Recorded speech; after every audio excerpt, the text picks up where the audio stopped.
everybody. I'm Marcus King. I'm here at Guitar World in New York City, and we're talking about some of my favorite riffs today. First one that comes to mind, I'm just going to throw them out there as they come to mind. First one that comes to mind is this one right here, and maybe due to, the content of the song.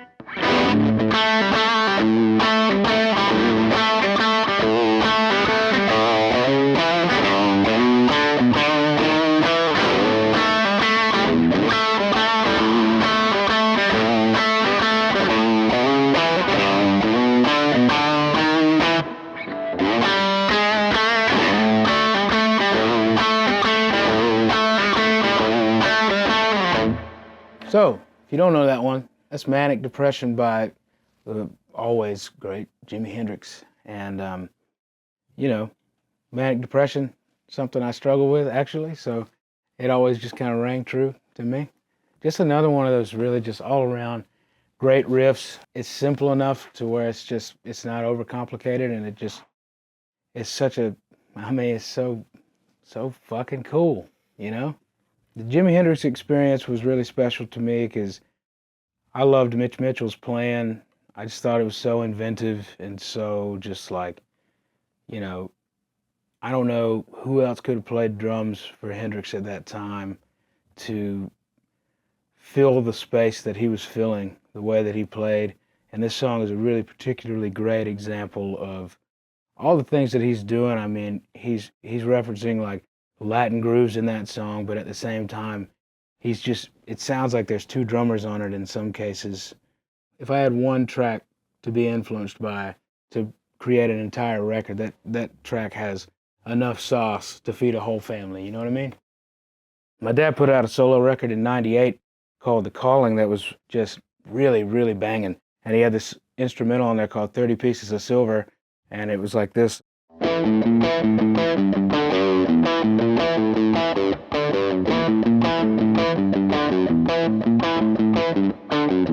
And it's just such a heavy riff, and it was a Christian album. It was my dad's like re-entrance to like the rock and roll world. So he did it like as a Christian album, and that song was called 30 Pieces of Silver. And I was like, that's so metal, you know? When I was a kid, my father still had a straight job working 9 to 5, so he'd kind of leave me with a record and not necessarily homework, but like something that we would kind of go over later. And, one of those songs was Saturday Night Special by Lynyrd Skynyrd. And,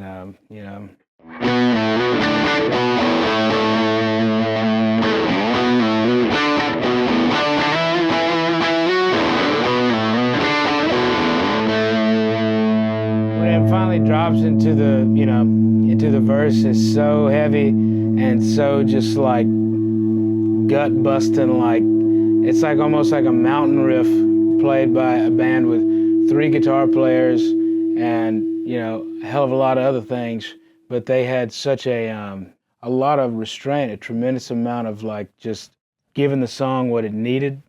And you got to do that when you got that many pieces on stage, but at the same time allowed it to sound so emotive and so natural. So when it finally drops into the groove, it's so welcomed.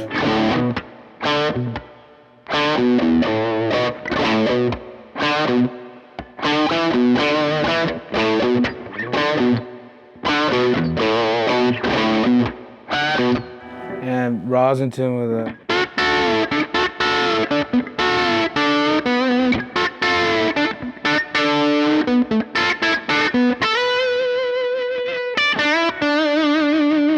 so that's always been a really special one to me, and I had the great pleasure of playing that tune with Skynyrd at the Ryman Auditorium when they came through, and they did like a PBS thing, and had a bunch of friends come sit in, and they asked me what song I wanted to do, and I was like, got to do Saturday Night Special, so I got up and sang and played that. We did the rehearsal, and Gary wasn't feeling too good at the time, but he was at rehearsal still, and I played Gary's solo because that's the solo I grew up and I learned. So I saw a twinkle in his eye when I played that, and I left and came back for the performance, and when we played it for the show, he came over and he played it with me, and that just really just, 12-year-old me, I was floating on a cloud, and like he and I just connected in this real spiritual way, and while we were playing, and I just kind of like through divine intervention just jumped to this harmony, and he and I were playing together, and it was like our souls were tangoing in the astral realm, and man, he left that night, and that was his last gig. He passed away shortly thereafter, but he was such a heavy influence. Him and Collins and Ed King and Steve Gaines too, all those cats. I spent a lot of time learning like every Skynyrd riff that I could. Marshall Tucker Band, so good.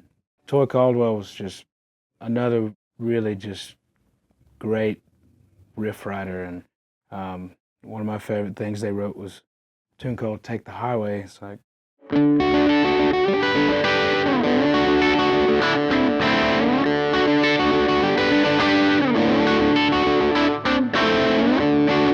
so that's the intro, which I think I'm fucking up, but the part that I really want to get to is they get to like the instrumental section, and there's a really just kicking section where they get to this.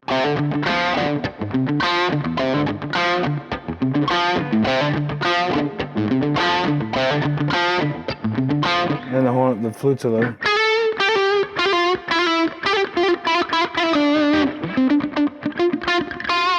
When the guitar solo kicks in,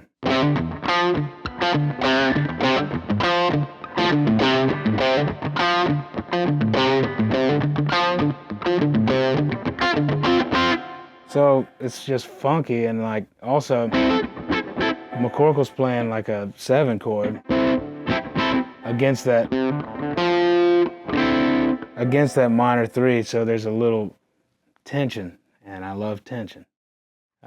Musical tension, that is. Yeah, so that's a track called Take the Highway. Me and the boys love to play that one live. It's a lot of fun.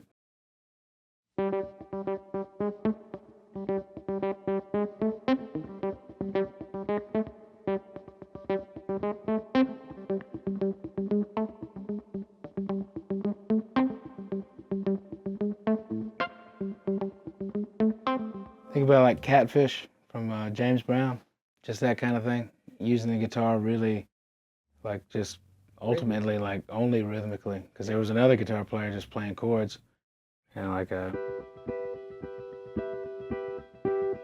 you just there to that.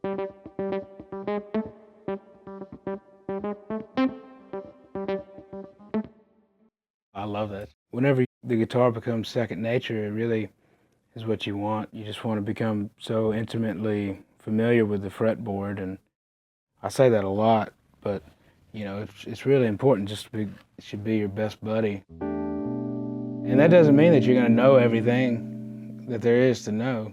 Far from it, really. In a lot of ways, you just know it the best of your ability, and as long as you're not forgetting anything, and you're always learning something new. I mean, it's ever ending. Like you're never going to learn it all, but you should be comfortable enough with it to express yourself through it. One of the first tunes I just really dove into, and like I learned it off of an LP too, so just moving the needle back and just manually trying to pick up all these little subtleties and these parts was, Dickie Betts and Duane Allman's playing, and it was actually a King Curtis tune, and it went like this.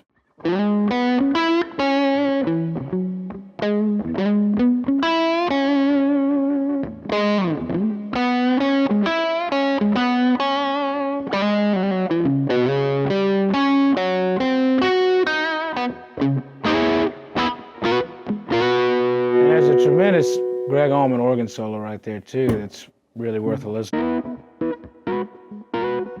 It was kind of my first introduction to tritones too on that album.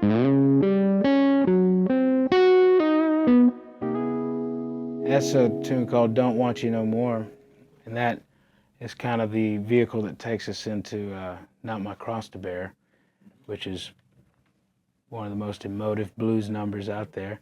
That was one that really kind of shaped my approach, because I had a 3-piece band when I was in middle school, and trying to cover that music of a group of that size with two drummers and an organ and two guitar players, you know, trying to figure out how to fill as much space as possible and really pay reverence to the song. So I'd say that was a really big one for me, that one.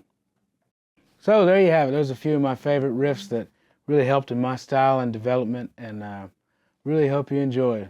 Got a new album coming out April 5th called Mood Swings. Check it out.